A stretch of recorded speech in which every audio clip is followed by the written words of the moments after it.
O Daniel Araújo, aquele que ficou conhecido na internet por interpretar o pastorzão, chegou ao fundo do poço mesmo, dizendo uma blasfêmia, uma apostasia. Agora, você sabe por que essas coisas que a gente está vendo ele dizendo, oh, Jesus não te faz feliz?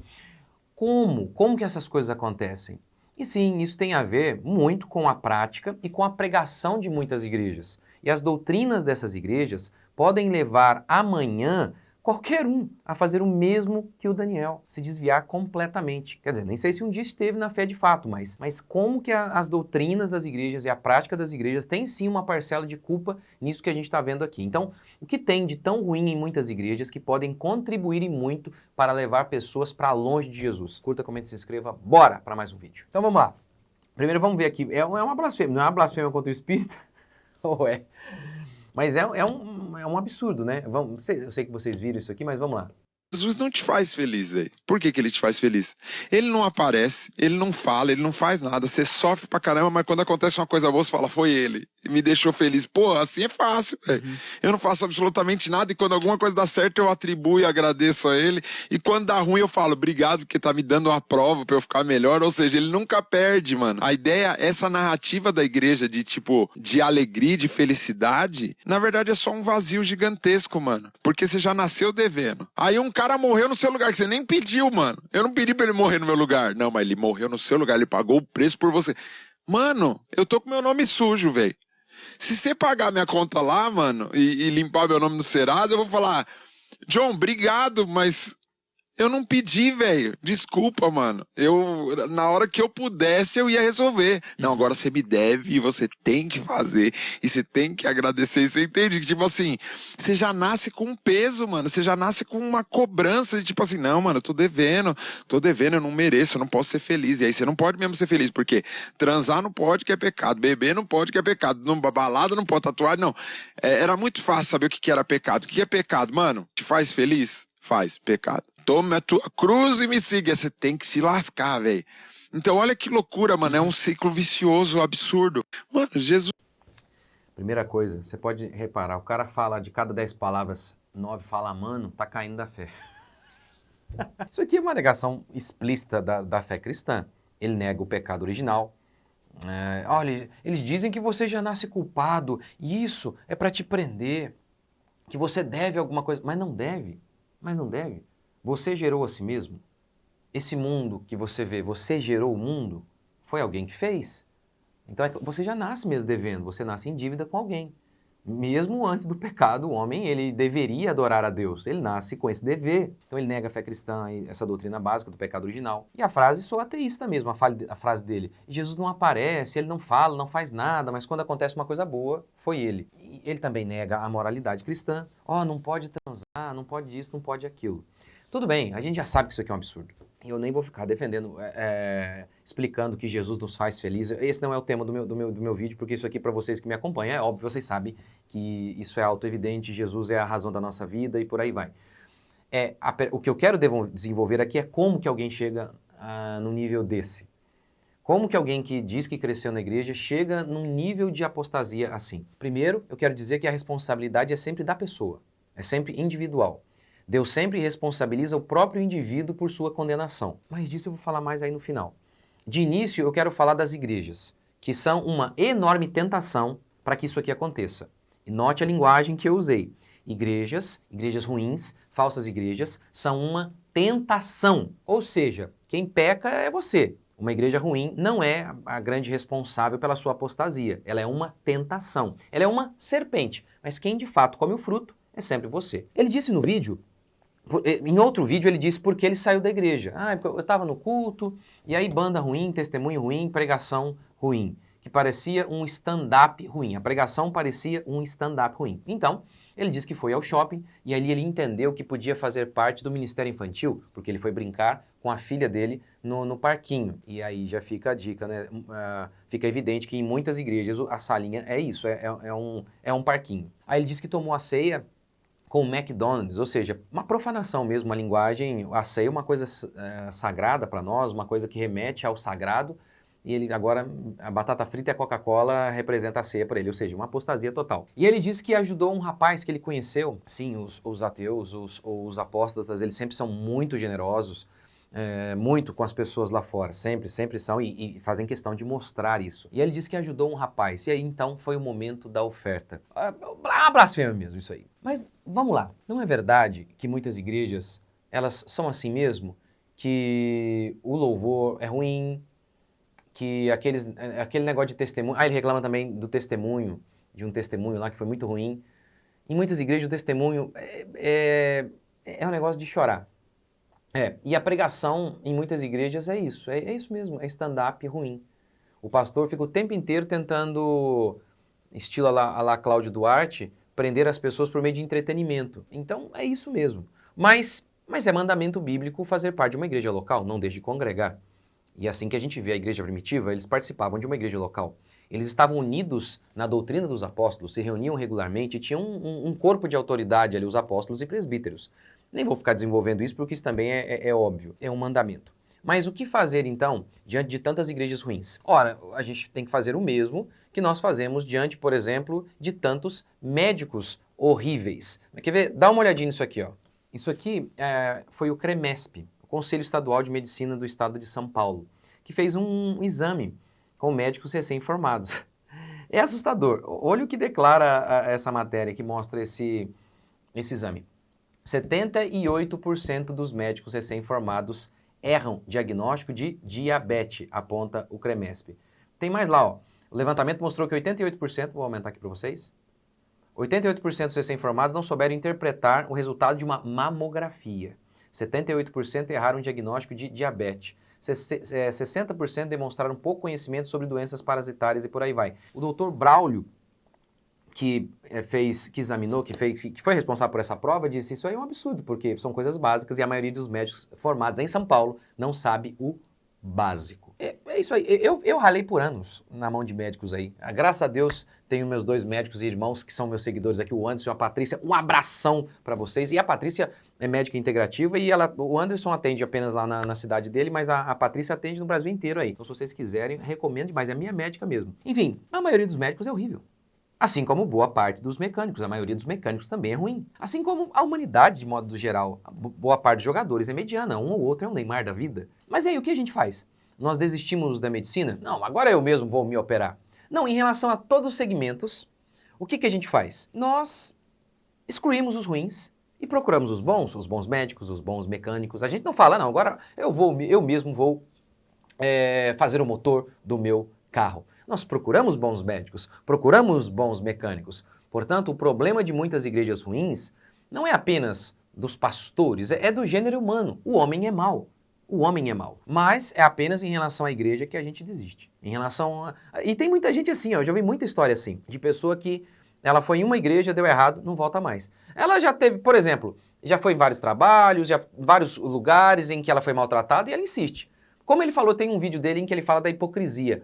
Ora, em todo lugar tem hipocrisia. E as pessoas toleram. Agora, o único lugar que ele não tolera é na igreja. É óbvio que tem hipocrisia também na igreja, mas é óbvio, ali está cheio de pecador, então é óbvio. Mas o único lugar em que as pessoas não aceitam que as pessoas cometam erro é na igreja. Ali não pode. Em todos os outros lugares aí pode. É interessante que Jesus nos ordenou perdoar 70 vezes 7 os nossos irmãos. O que implica dizer que mesmo os crentes, mesmo crente genuíno, não estou falando da falsa igreja, mesmo uma igreja verdadeira, com crentes genuínos, o crente genuíno peca bastante. Então a gente não pode confundir hipocrisia com debilidade humana.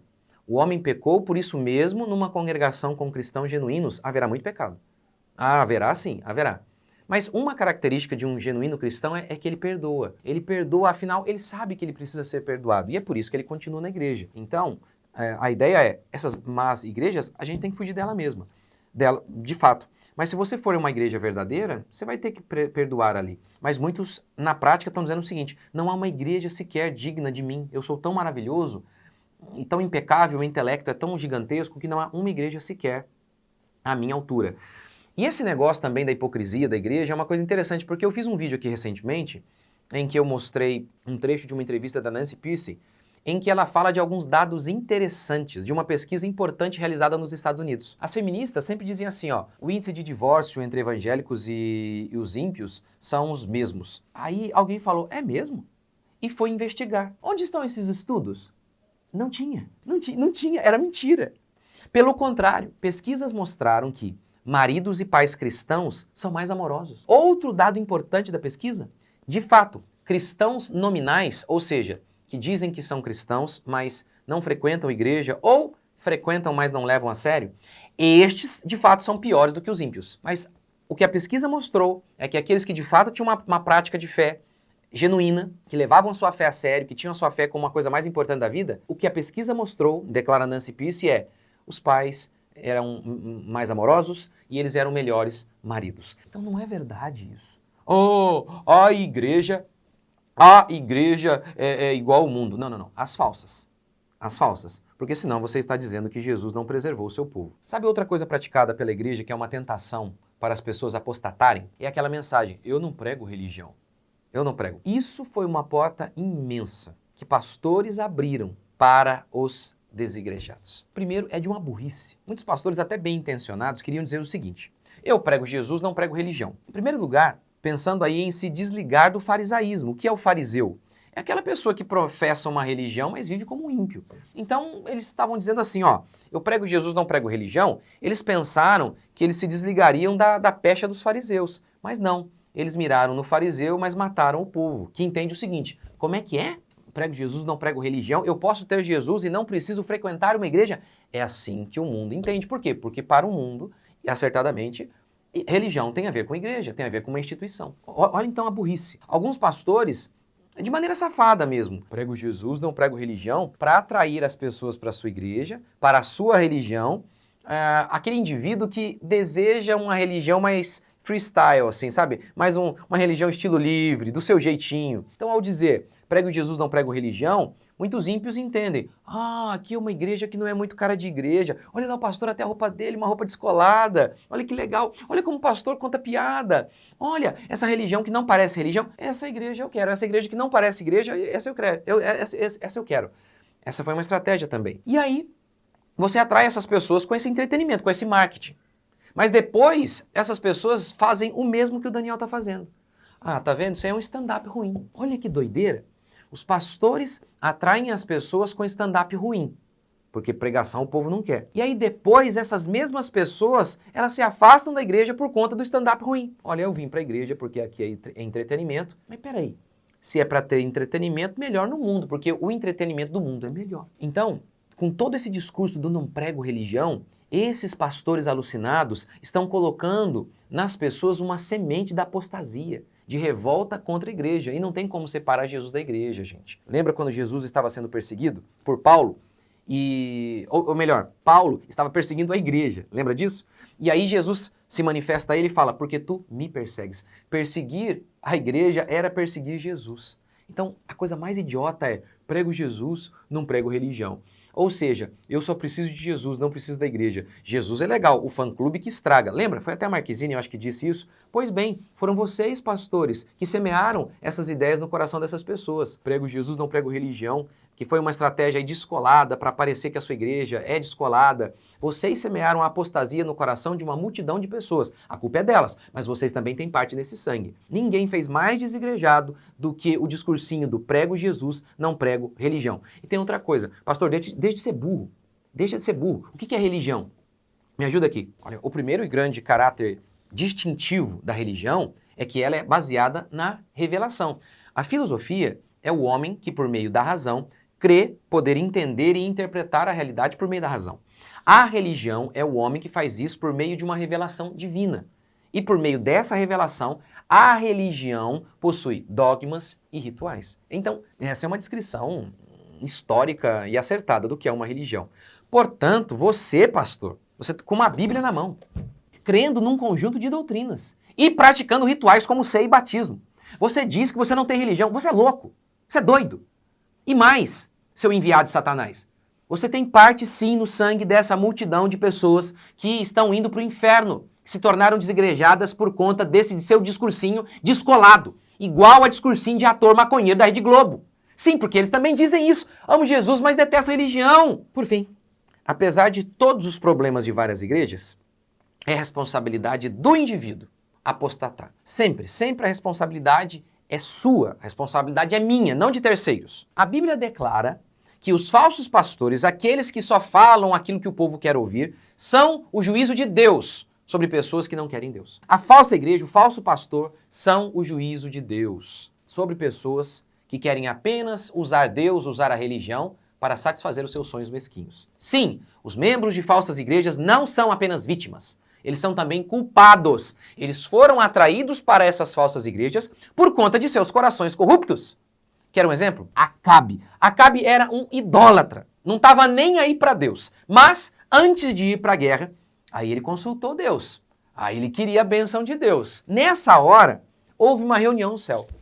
Deus pergunta, o que farei para destruir Acabe? Um espírito disse, eu serei espírito mentiroso na boca dos profetas de Acabe. E o que os profetas de Acabe, movidos pelo espírito que saiu de Deus, disse? Quando Acabe perguntou, vamos vencer? Aí aqueles profetas, movidos por esse espírito que veio de Deus, esses profetas mentiram. Mentiram como? Sim, Acabe, Deus é com você. Os seus sonhos vão se realizar. Tipo David Leonardo, vai. Aquilo que os seus olhos virem é de vocês. Olha que coisa. Tá vendo? Aqueles pastores que pregaram, aqueles falsos pastores ou falsos profetas que pregaram aquilo que Acabe queria ouvir, aquilo ali não era acidente, era o juízo de Deus. Foi Deus quem fez aquilo. Os falsos pastores são juízo de Deus sobre pessoas que não querem Deus. Já ouviu falar que só tem traficante porque tem viciado em droga? Pois bem, só tem falso pastor porque está cheio de falso crente. Portanto, as igrejas ruins existem mesmo. E elas são o juízo de Deus sobre nossos pecados. Elas são sim uma tentação à apostasia, mas elas são apenas tentação. Nós é que somos responsáveis por aquilo que fazemos. Eu desejo de coração que o Daniel se encontre com Jesus. Não tem como. As pessoas falam assim, você tem que... Deixa quieto, fique em silêncio. Não, a fala dele pode levar muitas pessoas para o inferno. E não tem como separar a fala dele da pessoa dele. A gente precisa falar e mostrar o que ele fez. Mas a gente pode confrontar e dizer que está errado. E eu desejo de coração mesmo, que o Daniel se encontre com um verdadeiro Cristo, o verdadeiro cristianismo, que apesar de fato nós não podermos ver, nem tocá-lo, não há ninguém que possa preencher o nosso coração. O único que de fato pode nos fazer felizes é Jesus Cristo de Nazaré. Portanto, Daniel e todos os outros, o chamado para nós, para todos nós é que nós devemos nos arrepender e nos aproximar de Jesus. Deixe seu comentário aqui, o que você achou desse vídeo. Deus abençoe. Até o próximo vídeo.